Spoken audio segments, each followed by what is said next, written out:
Ny mety toetry ny andro eny an-dranomasina ny alakamisy 20 aogositra 2024 amin'ny enora maraina hatramin'ny zoma 7 aogositra 2024 amin'ny enora maraina.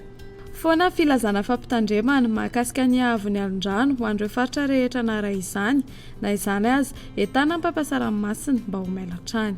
Ho an'ny morontsiraka Atsinanana, Kapitambra hatrany Akapesta, andrahoana mitsitokotoko fa isy tandrifin-drahona iserana ny alina na ny voamaraina, ho avy atsimo Atsinanana ny rivotra ka ho 9 hatramin'ny 7 kilometatra isan'ora. Ahatratra 5 kilometatra isan'ora izany indraindray, Anonjaben'ny ranomasina, Avon'ny onja 2 hatramin'ny 2.10 metatra.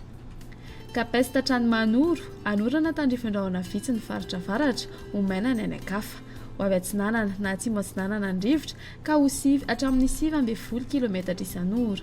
Anonjaben'ny ranomasina, Avon'ny onja 2.4 hatramin'ny 2 metatra. Mahanoro hatrany Tolaniaro, andrahoana mitsitokotoko. Ho avy avaratra, somary avaratra Atsinanana ny rivotra ka ho 9 hatramin'ny 17 kilometatra isan'ora. Ahatratra 40 kilometatra isan'ora ny atsimony Vangaindrano. Anonjaben'ny ranomasina, aheriny manakaiky ny Tolaniaro. Avon'ny onja manodidina ny 2 metatra, ahatratra 2.1 metatra manakaiky ny Tolaniaro. Tolaniaro hatrany Akapisianty-Maria, Ibalika ny masoandro. Ho avy avaratra na avaratra Atsinanana ny rivotra ka ho 9 hatramin'ny 17 kilometatra isan'ora. Anonjaben'ny ranomasina, Avon'ny onja 2 metatra. Ho an'ny morontsiraka Andrefana, Kapisianty-Maria hatrany Akapisiamanson, Ibalika ny masoandro. Ho avy avaratra Andrefana ny rivotra ka ho 9 hatramin'ny 20 kilometatra isan'ora. Anonjaben'ny ranomasina, Avon'ny onja manodidina ny 2 metatra. Kapisiamanson hatrany Akapisianty-André, Ibalika ny masoandro. Ho avy Atsinanana ny rivotra ny maraina ka ho 9 hatramin'ny 9 kilometatra isan'ora.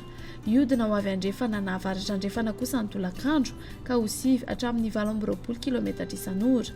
Hadiny mpanonja ny ranomasina, Avon'ny onja 2 metatra. Kapisianty-André hatrany Analalava, andrahoana vitsy na Ibalika ny masoandro. Ho avy Atsinanana na atsimo Atsinanana ny rivotra ka ho 9 hatramin'ny 9 kilometatra isan'ora.